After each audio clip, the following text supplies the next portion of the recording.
So the fact that Adela has a stun is very good against the melee cast, because they are the characters who would be giving her the most trouble if they could get onto her, right? So then she gets this ability, the Night Fork, which is just a crazy ability, which essentially the knight first drops in one area, then another area, and the initial place it drops allows you to scatter and disperse your pieces around the initial drop. So it kind of hits them away, kind of like a pool ball would hit away a ball on the table, right? It would just hit it at an angle. Depending on how you've angled the knight, you're going to be scattering these pieces around. And these pieces give you a knock-up ability as well. So if you push a pawn or a rook or a queen into your enemy or for knight, it's going to give you a knock-up effect. You're going to be seeing that now. You see that? It knocks him up. So that's a pretty cool and strong ability. Definitely the best utility you've got in the game. You've also got your stun. So what you'd want to do is you want to land your stun with your Q, and then once you've got the stun down, you can stun into the W knockup to keep them CC'd for longer. And then from there you can use your weapon skill, which is legit a dash. You're going to be seeing it now. Yeah, it's the rapier weapon skill. Let me just play it again in case you didn't see it. It's a dash, and that's pretty much your combo. You Q and then you W and then you can dash in. You can also use your E to finish up your combo to get in range to start auto attacking. Your E is your E is a great ability. It's called castling. So you throw your rook into one area, and then what you can do is you can teleport to the original location of that rook, right? You can also use your knight to move your rook around, and then you can teleport to that place, the new location where you've placed the rook. Her last ability, I don't want to go too much into this because I've already now started this thing of over-explaining her abilities. Her last ability is called Checkmate. She goes invulnerable for a few seconds, and then when she comes down, she does damage in the area around her. And does it say around her chess pieces? Yes. So she does damage around her and her active chess pieces. So now let's look at her passive. Her passive is just that she can't gain extra attack speed. Instead, her attack speed goes into her attack power and her critical chance. When she gets more attack speed, that's what goes up. And then she gets an extra movement speed based off a crit. So if she gets a critical hit on an opponent, she's going to be able to get extra move speed off that. Alright, so we've kind of finished talking over her abilities. Like I said, I'm not going to give you a huge rundown. I feel like we've spoken about them quite a bit. There's also gameplay that should be out on my channel, which couples with this video. A top level Korean player called Yomi. He does an excellent job just showing how to play the character and how to combo correctly. So you guys should probably watch that. What I wanted to actually talk about though is I wanted to talk about why she's kind of good for the game right now. So I've already spoken on her interaction with melee characters. She's also very good against rangers. But what I wanted to say is she's just so unique with her mechanics, you know, being able to move around your pieces, and then you can move your rook around and then teleport to that and potentially make an outplay using your out doing that. She's got a pretty loaded kit so far, and the loaded kit is not too stacked, although I think her numbers will definitely change, because let's not lie, Yomi's game was insane. Like, he was one-shotting everyone, so I think they will be readjusting some of the numbers to make her a bit more balanced for the tournament play especially. But Adela right now is very good because she is a true Eternal Return character.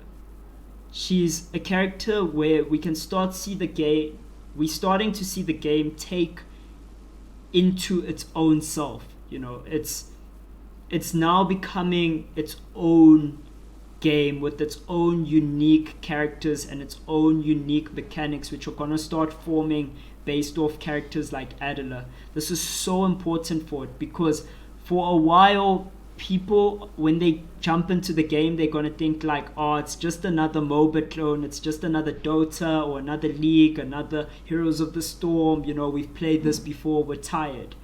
But if Black Survival can do stuff with its mechanics that's separated from these games that I just mentioned, it is going to take off. And that's why I'm so excited for a character like Adela. She really just makes the game better in that sense. A unique character that is finally released, that finally has nothing to do with other characters.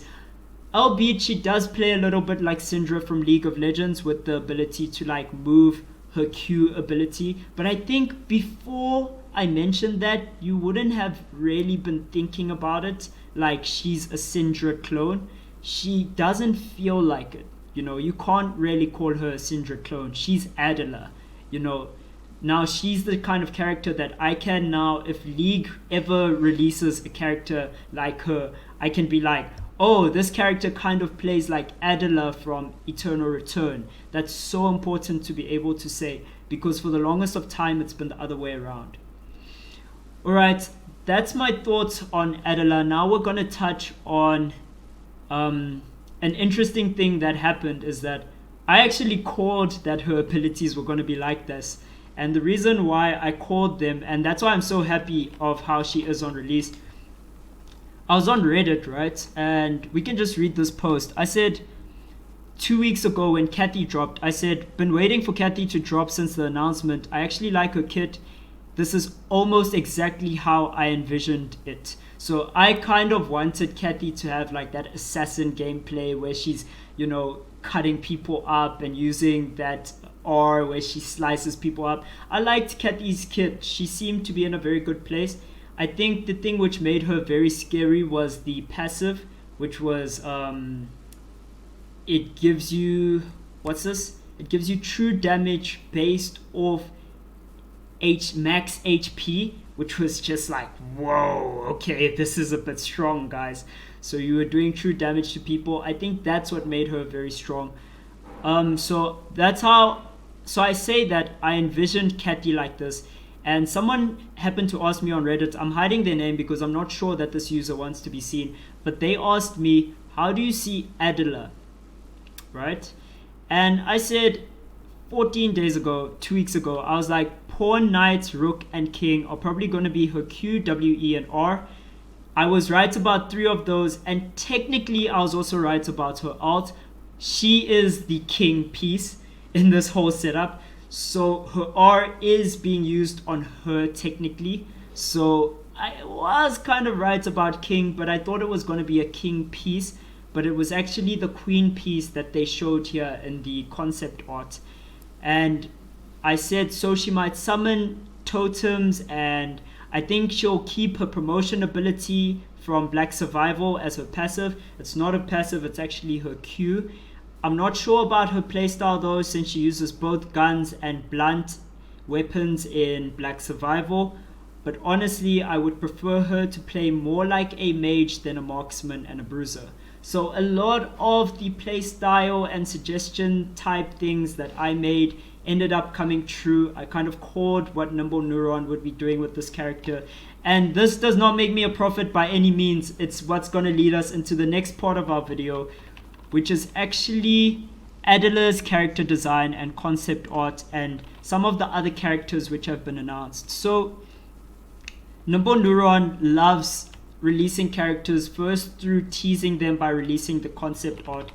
Really beautiful here on Adela. You can just see the way they designed her. I really love how they did everything. You know, she's got swag, guys. She's styling out. She's very clean. Her outfit fits her mood. She's got Tumblr vibes written all over her. I like the gold, black, and white setup that they set for her. She's just a cool character. But on the right of all they design, they show kind of the weapons that will be the primary use that the characters will be using. So this is why you can't be sure whether she was going to be using guns or not, because up until today, or at least her release, this could have been a gun or a rapier, right? It can even be a blunt weapon. So that's why it was so hard making a call on what this was going to be. But it ended up being a rapier, which I think is great because the rapier skill of dashing in works so well with her E. It's ridiculous. So there's the knight, and there's the queen, the rook, and the pawn. So what these concepts are going to allow us to do is go into other characters which will definitely be released later on in the game. And that's what we're going to be doing now. So we're just going to be looking at Alex. And Alex, straight off the bat, you can see a very interesting thing about Alex is there's no dead giveaway about what weapon he'll be using. But we do know Alex is kind of like the spy kind of character. So right off the bat, I'm going to call it, he's going to have a built-in stealth mechanic. And in the base game, Black Survival, Alex actually throws weapons at people. So he'll complete like legendary or epic weapons, and then he'll start throwing them at his opponents to deal a percentage of that weapon's base damage to people. Now, while I don't think we'll be seeing Alex throw weapons at people, I do think his gameplay will be orientated around traps, utilizing traps in a different way, and it will also be orientated around a stealth mechanic. Mind you, a character like Isol is already in the game, so they might not want to keep the trap archetype alive so much, but I do think that he will get a stealth mechanic. Why this is important is because I feel like on top of his stealth mechanic, him being able to use so many different weapons in the base game means that what we'll probably be seeing from him in Eternal Return is that he'll be able to choose maybe more weapons than any one of the cast right now. I'm thinking he might be able to use pistols, daggers, blunts, like a ton of different weapons, fist weapons. I think he might be that character that you might just be able to build him so many different ways and have so many different items viable on him that his snowball mechanic is actually being able to just get an early kill and then looting good items off other characters, knowing which ones to equip, and then abusing those to stomp out games very, very quickly. So that's my thoughts on Alex. An interesting thought I also had about him is that if he's going to have a stealth mechanic built into his kit, I think daggers would be a really cool way to build him initially, because that would give him 2 stealth mechanics and pretty much make him like a perma stealth champion. I think that would be busted. So I'm really excited for Alex. He's got a cell phone and a newspaper. Those will be definitely into play. His cell phone is either to call something like a helicopter or whatever he's going to be calling, or there's some sort of communication mechanic that we don't yet understand from Alex. The newspaper thing has me completely beat. I wanted to cover Alex first because I feel like he's the toughest character to predict out of the following characters. The next character that we're going to be looking at is Barbara. Barbara also got a really sick design. Let's just look at it real quick. She's got like this mechanical stuff. She's got a wrench there, so I'm assuming she's going to be using blunt weapons.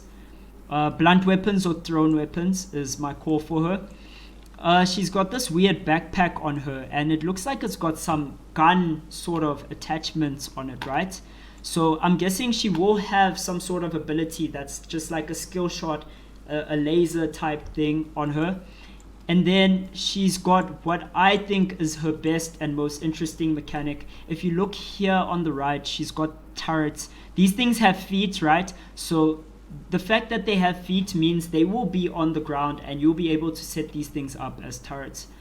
Now, what's going to be dope about the turrets is that we're kind of going to get our first character that's very strong, supremely strong in terms of zone control.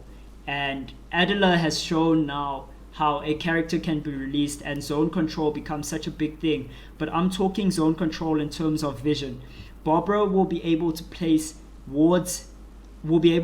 her turrets, in bushes and use them not only as damage sources and surprise damage when people walk into bushes, but they'll be able to be used as wards to search when people are going to be stepping into bushes. She's going to have a lot of vision control, and I assume that when she has traps around her and she's playing around that last console, that final console where people are grouped up, she's going to be such a huge threat that if you don't kill her first, she's going to wipe a lot of games around that last console.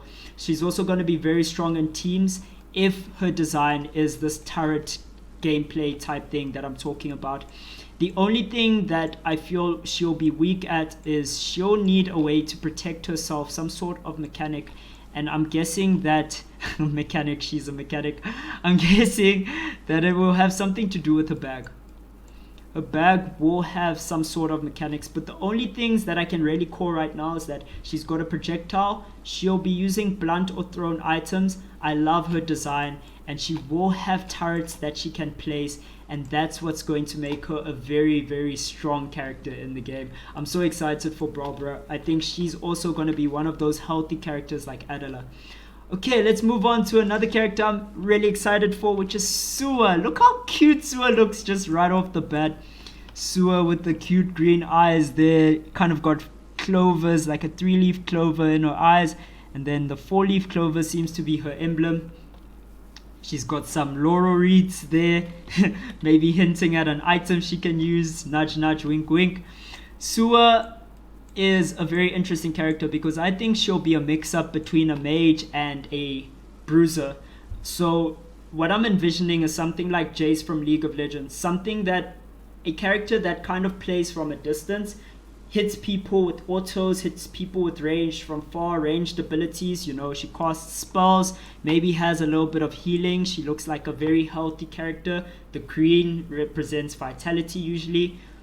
And then she has a form switch where she can switch up into other abilities, kind of like Sylvia's got a form switch right now. Sylvia actually has 6 abilities. I think Sua might be the second character where we see 6 abilities coming through, and she'll be able to use her hammer. If we zoom in closer here, we can actually see she's got an ability that seems to be like her casting her hammer into the air, like casting a spell. It might be her summoning her hammer, or maybe she's calling down some effect to happen. And then of course she's got a hammer swing. There's also this weird thing on the floor which gets left behind. So maybe once she swings, there's some sort of damage effect that chills on the floor for a bit, and then it pops when your opponent steps into it or after a set amount of time. Think Poppy from League of Legends. I'm gonna be referencing League of Legends a lot. I just love the feather design on this. Ooh, wait, actually, this feather is the same feather as the pen. So her pen is the thing that transforms into the hammer eventually. Very interesting design. I wouldn't have noticed. So this is the design they've got out for Sua. She's definitely going to be in the game. We've just got to wait on her. I'm not sure on the order. And the last character is Bernice. I saved the picture as Bernard. Don't know why. Bernice, I don't have much thoughts on him. I think he's going to be a very cool character. I'm predicting that he's going to be a character that you're going to want to play from a bit further away, long range. This weapon of his kind of looks more like a shotgun, but I do think he's going to want to be playing from a distance. We see a sniper rifle coming through here, and this looks kind of like a Q ability that he's going to be using. So I think that this he shoots out of his gun and it kind of spreads out, kind of like a Caitlyn projectile. It's just a straight projectile. This will probably be his Q. They do put some emphasis on his bag, so maybe going to be switching up weapons, who knows. And he's got the bird, guys. The bird is going to be used either as an attacker, so he's going to be able to use his bird as an attacking thing, maybe it scouts in a region, or it's going to be a scout. Speaking of scouts, it's going to be getting vision for Bernice. So Bernice might be the type of character that you need to get vision, get information, and he's going to be very good at that. Even got some binoculars here. He's going to be very good at scouting for a team, especially in squads, searching bushes, sending out his bird first so he doesn't have to put himself in danger, and then he's going to have a long range execute with his snipe. Definitely going to be able to hit people from very far away. Going to be using also the sniper rifle skill itself, and then maybe just have a Q projectile as well to deal damage. So a long range character for sure, someone who is going to be probably very weak from close range, but from far, you're not going to want to pick fights with Bernice. You're going to want to kind of get into his range and get as close as possible. If you don't have a strong gap closer, he will murder you. So that's my thoughts on all of the characters which they've kind of announced. Sorry, there's one more. The last character is Leon. Leon Askin. Leon here looking pretty dex, you know, he's got the swimmer body build on him. Also got a surfboard. The surfboard will definitely be used as some sort of weapon or some sort of mechanic. I don't know, he's not going to be able to go into water, but maybe around the water regions, the regions with water in them. There's quite a few regions with water by them. Maybe there's some sort of ability that Leon can use in those regions. I do think what we are looking at here is a bruiser or a tank archetype. Maybe some sort of self-healing or self-sustain that he can get from his bag. Maybe he has some drinks or some stuff. I do think he's going to have a strong lockdown ability, some hard CC, either stun or root, definitely. Might be auto-attacking with either his surfboard or uses his surfboard in some sort of way, definitely. But we're looking at a more tanky buff character, which is going to be a frontliner in squads and is going to be a very cool character to watch in general. What if he like summons a wave? Wouldn't that be dope? Like he summons this huge wave and he engages by surfing onto people. That would be very interesting. So Leon, the last character, I don't have a lot of thoughts on him. I don't actually have a lot to say about him because I think he'll be very linear, and the surfboard is very interesting. I'm not sure if they're going to introduce a new weapon type for Leon, like a surfboard type, or whether they're just going to keep the normal weapon types and he's going to use something like blunt weapons. I do think blunt weapons would be a good fit for him. The last thing I wanted to mention before I close this video up is that there's characters like JP who I feel will be in the game. JP is this hacker type character from Black Survival. I think that he will be an interesting fit because JP in the base game has the ability to affect restricted regions, which is, again, I'm talking about mechanics which are unique to Black Survival, which make the game healthy. It sounds game breaking in my head when I think of a character that might be able to influence the restricted areas of the game, because essentially you'd be able to force people into a certain place. You could maybe mess up people's timers. So I'm not sure about how balanced it would be, but I think JP, just an ability that influences the regions in some way. Maybe you can choose which areas are going to be restricted at the start of the game, or at some point of the game make certain changes which move you towards your game plan. JP would be very interesting, like the hacker archetype. It would be something that you wouldn't have seen in another MOBA or even like another battle royale, because he has a unique mechanic which would solely influence the world of Eternal Return. These are characters that I feel are the most healthy for the game. I think Dota's most healthy character is Invoker.